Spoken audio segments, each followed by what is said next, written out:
I think we can all agree, bunkers suck. They suck. No one likes them. But what makes them even worse is when you put them 50 yards from the hole. Hello everyone, welcome back to DLUT3. I have another golf tip I want to share with you guys, and that is how to hit the hardest shot in golf. A 50, 40-yard bunker shot. They suck. I hate them. I have been in those situations a few times in my life. It has never ended well. So hopefully today I can give you tips, ways to practice. So hopefully next time you find yourself in that horrible, horrible situation, you actually know how to get out of it. So it is December. Let me put this hat away and put on the Christmas hat, and we'll get into the video. How to hit a 50-yard bunker shot.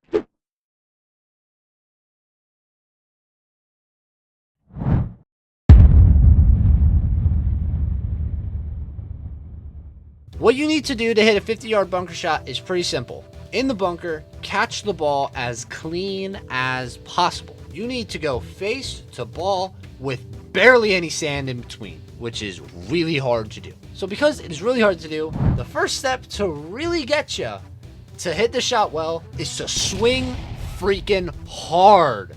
You need to hit this full 100%, because in a bunker shot, if you get ever so slightly behind that ball or into the sand, the distance will be chopped in half at least. The next thing to do is use the right club, and this will have to take trial and error depending on how you hit your bunker shots. If your bunker shots normally come out at a very low angle, you might need to use a higher degreed wedge, because if you use a lower degree wedge, something like a gap wedge around 50 to 52 degrees, it might be too much. You can actually get closer to that 70-yard mark, in which 50, that's too much for a 50-yarder, of course. However, personally, what I would recommend you use a 52 degree, also known as a gap wedge. The reason I say this is because usually on a greenside bunker, you want that ball to come out hot, but you also want that ball to come out at such a steep angle so that you can get over that lip of the bunker.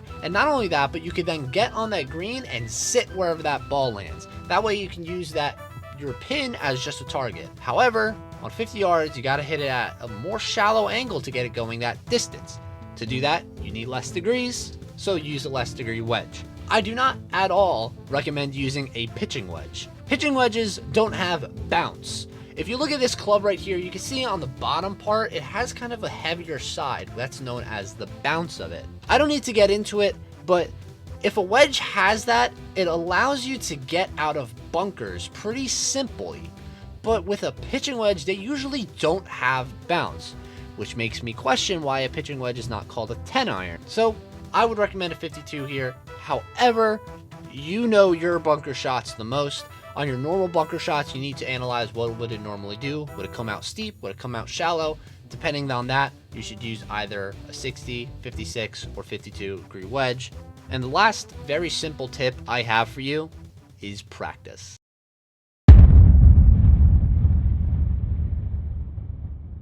This is a very annoying shot to practice because you can't really practice bunker shots.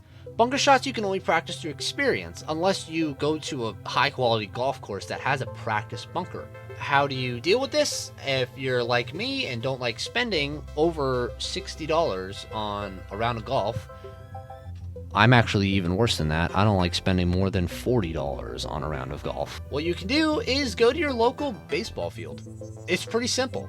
I do that all the time. I like to go to my local baseball field very close by, fluff up a nice pile of sand in front of me to try to mimic that bunker, because baseball fields do have more compressed sand, and just hit it.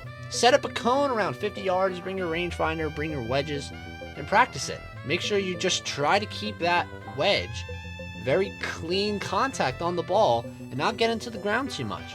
Also, that's where you can experiment what wedge is best. You can experiment with your stance. Sometimes hitting a 50-yard bunker shot requires you to just not change your stance from a normal bunker shot, or not change your stance from just a normal shot on the fairway. So to conclude, hitting the shot just sucks.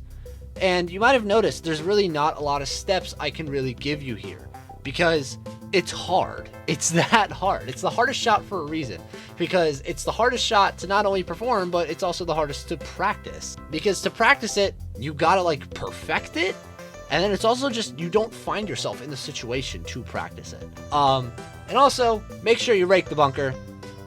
Please, please, please rake the bunker. I play, like I said, I don't like spending more than $40 on a course. When it's public and people don't rake the bunkers, it's very annoying. So that is it. Thank you so much for watching. I really appreciate it. Hopefully, like I said, I could have at least motivated you to go out and practice it. Hopefully you could have learned something from this. Be sure to like this video, subscribe, share it with anybody that, you know, could use this advice, which is probably a lot of people, because this shot can go suck itself. Thank you so much for watching, and I will see you guys in 1 week.